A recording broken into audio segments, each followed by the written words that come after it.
Vatsimpana etny pasteur Ratovelo Roger. Voninahitra ho anao ry Andriamanitra ray zanakary fanahy masino, Andriamanitra rainay amin'ny anarany Jesosy Kristy tomponay. Manondrika ny lohanay izay eo anatrehan'ny voninahitra sy ny fahatsaranao satria velona trapamonjena ary dia mahatoky manana anao satria menao tompo-pahasoavana indray. Misaotra betsaka ny amin'ny hery ny fitiavanao anay, misaotra betsaka ny amin'ny hery ny fahatsaranao aminay.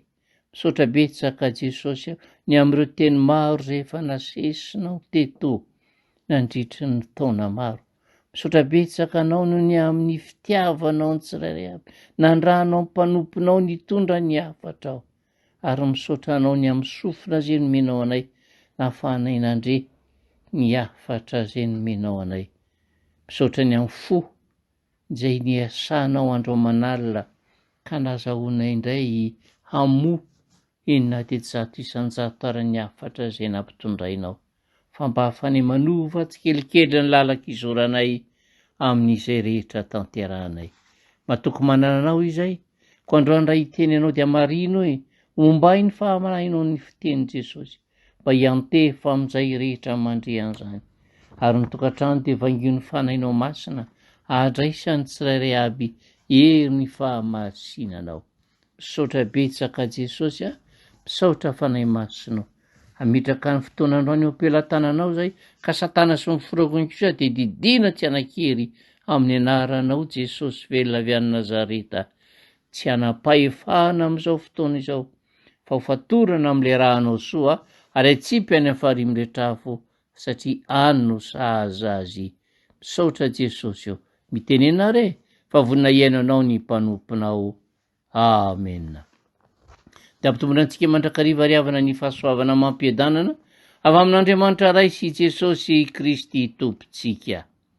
Ny teny nomeny tompo antsika indray androany dia izay voasoratra ao amin'ny Marka, filazantsara Marka 3:15. Évangile selon Marc, chapitre 3 et verset 5. Rehefa hita diovakitsika izany filazantsara Marka izany 3:15 manao hoe: ary no nijerijery azy tamin'ny fahatezerana izy, sady nalahelo no ny amahafonifony, dia hoy Jesosy tamin-dra lehilahy: ainjiro ny tananao, dia nahinjiny ka sitrana ny tanany. Amen. Andro sabata izay tsy azo anaovan-javatra na inona eo amin'ny jiosy no niseho ity tantara ity riavana.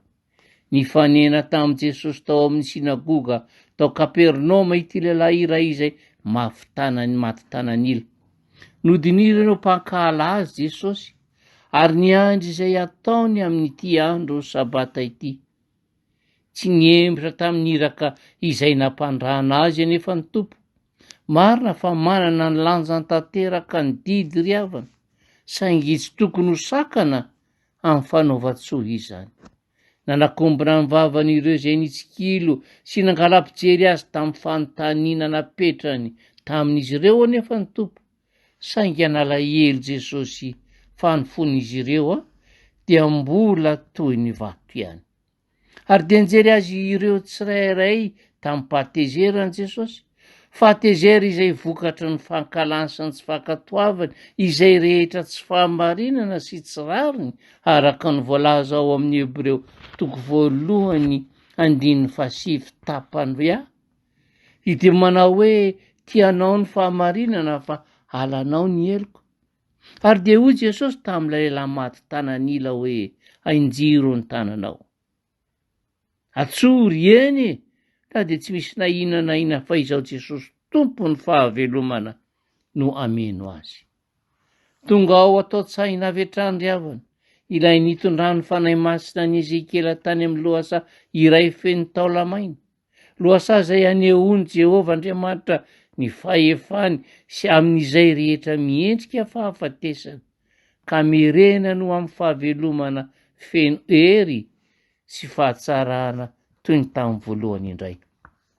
Fa marina izay tanteraka eto, ka indro fa naindro sy ity lehilahy ny tanany dia nietsika sy sitrana, ary voalaza ao Matio aza fa mitovy tamin'ilay tanana anankiray. Ry havana, na iza ianao miaino izao fampahirezana izao, ainjiro ny tananao karaiso ny tanan' Jesosy izay voaomby teo amin'ny hazo fijaliana tao Kalvari noho ny amintsika dia izaho sy anao. Fa izay rehetra miendrika fahafatesana eo aminao dia ho velona indray.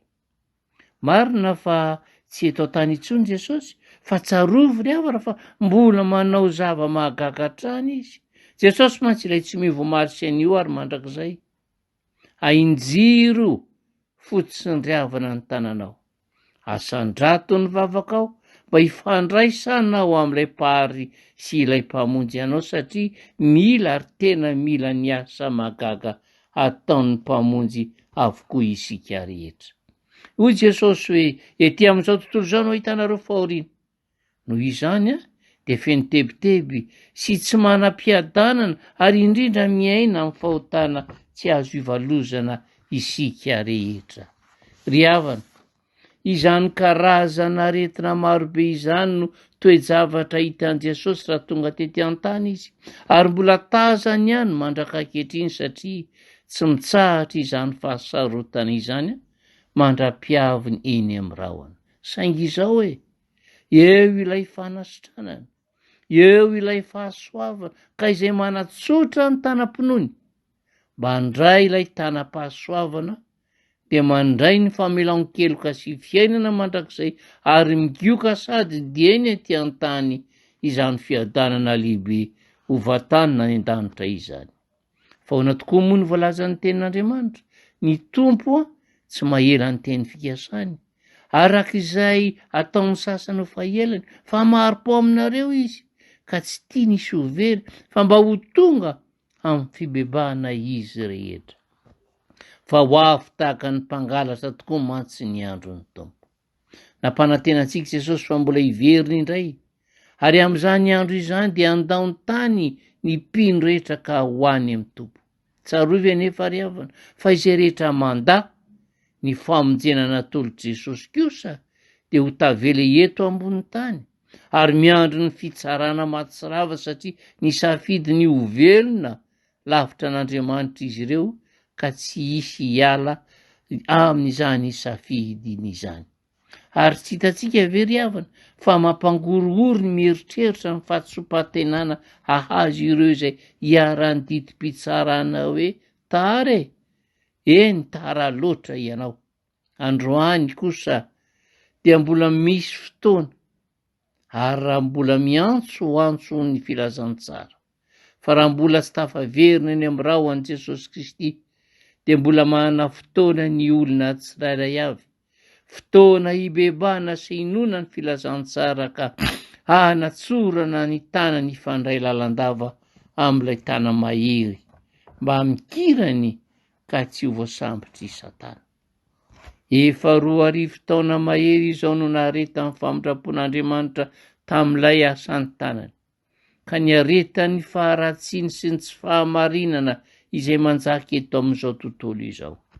Azo natao tsara ny namarana ny tantaran'izao tontolo izao manoloana ny fahefana izay ananany, saingy tiany loatra isika ry havana, tiany ihany koa ny atsiaro tena fa mpanota ka mila mibebaka ary tiany atsapa tsara mihitsy fa tena mpamonjy atsika izy. Iraka solon'i Kristy izay, toan'Andriamanitra mampangataka anay aminareo, solon'i Kristy izahay ka mangataka indrindra aminareo hoe mihavana amin'Andriamanitra ne ianareo. Ainjiro ny tananao ry havana, ifandray amin'ny tanan'Andriamanitra, fa mafy ny teniny hoe satria efa niantso aho.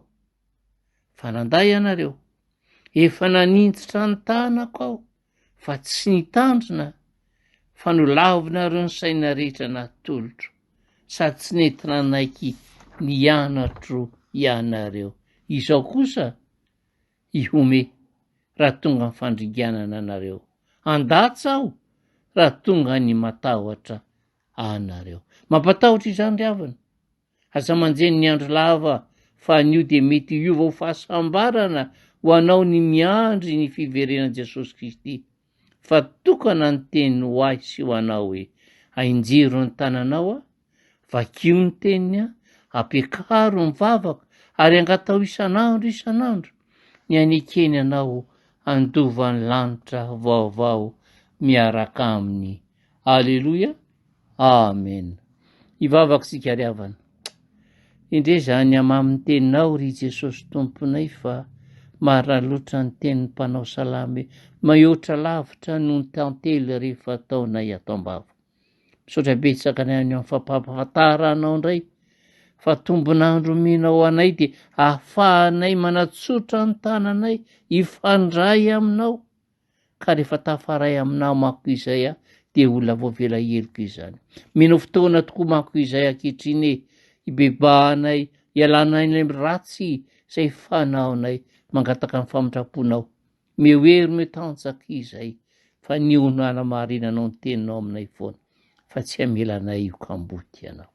Betsaka ny zavatra manahirana anay tsirairay aby amin'ny tokantrano, betsaka ny mbola mandalo olana aminay izay mihaino ankehitriny mingafy sy milela-paladia. Abira-piratony voninahitra aho, amarino ny teninao, nivavaka nataonao iray eo, tsy misy tiako very izay rehetra nomenao aho. Mino ary a Jesosy fa izay rehetra nandray niafatra ao androany manatsotra ny tanany ka iaona aminao dia ho anisan'ilay tsy ho very fa higioka ilay teny mamy izay no tenenanao hoe ry mpanompo tsara sady matoky, ry mpanavita amin'ny fihazakazahana andao, sokatra ho anao ny varavara midira amin'ny fifalian'ny tomponao. Na inona ka sainy tsirairay atao androany ary dia marino aminazy foana ny teninao hoe ho tahiko ianao raha mivoaka ary ho tahiko ianao raha miditra, ho tahinao no aminay iray manontolo, ho an'ny ankohonanay raha mino ihany koa izay. Misaotra fanay masina, amarino ary nitsotranao masaka hitanao hitahianao any Jehovah ka hiaro anao, ampamiraperitra ny taviny aminao Jehovah ka mindra fo aminao, anandratra ny taviny aminao Jehovah ka hiteny aminao ry malalako aza matahotra. Zahombanao mandrakariva ambara-patonga fataperana izao tontolo izao. Aleloia, amen. Dia mahereza ry hava-malalo ny tompo fa Jesosy tompo tsy miova maly sy anio ary mandrakizay. Amen.